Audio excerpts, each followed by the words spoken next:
پرسیاری زۆر هەیە سەبارەت بەو سێ دەفرە فڕیوەنە ناسراوانەی کە سوپای ئەمریکا لە ماوەی ئەو چەند ڕۆژەی پێشوودا خستویانەتە خوارەوە. لێرەدا شتێکەیە کە کۆشکی سپی دەتوانێت بە متمانەوە بیڵێت.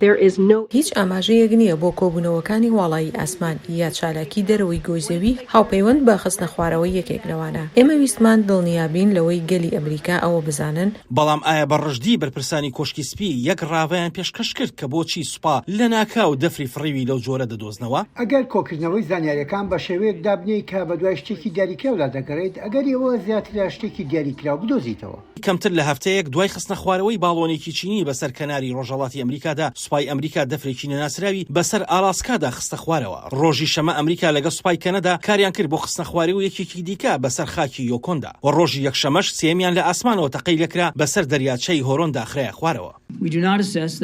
ئێمە پێمان وان نییە ئەم دەفرە نوێیانەی ئەم دوایانە هیچ مەترسێکی ڕاستەوخۆی بۆ سەر مرۆڤەکان لەسەر زەوی دروست بکەن و ئێمە بە لەیزەر سەرنجمان لەسەر پشتڕاستکردنەوەی سروشت و ئاماجی ئەو دەفرە فریوانەیە.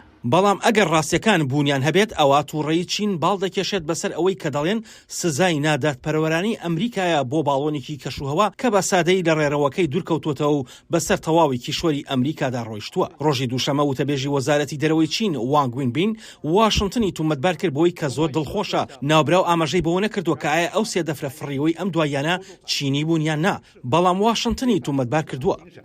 ئەمریکا هێزی خراپ بەکارهێنانەوە، کاردانەوەی زیادەڕۆیی و پەرەسەندنی دۆخەکە پێچوانەی بنەماکانی یاسا نێودەوڵەتیەکانە و دژی ئاکارە نێودەوڵەتیەکانیشە. ئێستا ئەوان بانگەشەی بۆ دەکەن زیادەڕۆیی دەکەن دۆخەکە خراپترەکەن. ئەمە وەک بیانوێک بەکاردێن بۆ سزادانی نایاسایی بۆ کۆمپانیا و ڕێکخراوە چینیەکان. چین بەتوندی ناڕزایەتی دەردەبرێت و بەتوندیش دژایەتی ئەماکە. کۆشکی سپی ڕایگەیاندووە لە ئێستادا هیچ پلانێک نییە بۆ ئەوەی سەرۆک جۆ بایدن قسە لەگەڵ شی جینپینگ سەرۆکی چیندا بکات.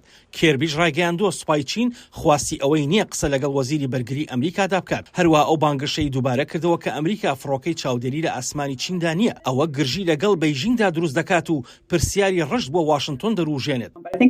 پێم وایە ئەو پەیامەی بۆ بەیژینگ نێراوە ئەوەیە: سڵاو، ئێمە تۆمان دەستگیر کرد، ئێمە دەزانین تۆ بە تەمای چیت، واز بێنە. پێم وایە پرسیارێکی سەرنج ڕاکێشتر لە ئێستادا بۆ پنتاگۆن ئەوەیە یاساکانی بەشداریکردن لەسەر ئەمانە چین لە ناکاو ئەم دەفرە فڕیوانەمان دۆزیەوە کە بەسەر باکووری ئەمریکادا دەسوڕێنەوە و ئایا هەوڵ دەدەن هەر یەکێک لەوانە بخەینە خوارەوە کە بەسەر سنووری ئاسمانیدا دەسوڕێنەوە؟ ئایا هیچ مەترسیەک لەسەر ئاسایشی نیشتیمانی دروست دەکەن؟ هاوکات دەڵێت ئەو تیۆریە پلانگێڕانی کە لە ئەنتێرنێتدا بڵاو دەکرێنەوە نیگەرانێکی دیکە دەوروژێنن.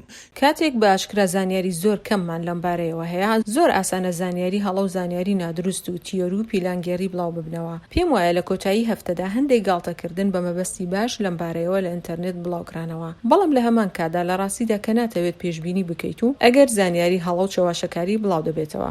ئەمەش گەورەترین پرسیار بۆ هەمووان بەجێ دێڵێت. کاتێک لێکۆڵەرەوان دەزانن کە ئەو شتانە چین و چیان دەکرد، ئەی دوای ئەوە چی ڕوودەدات؟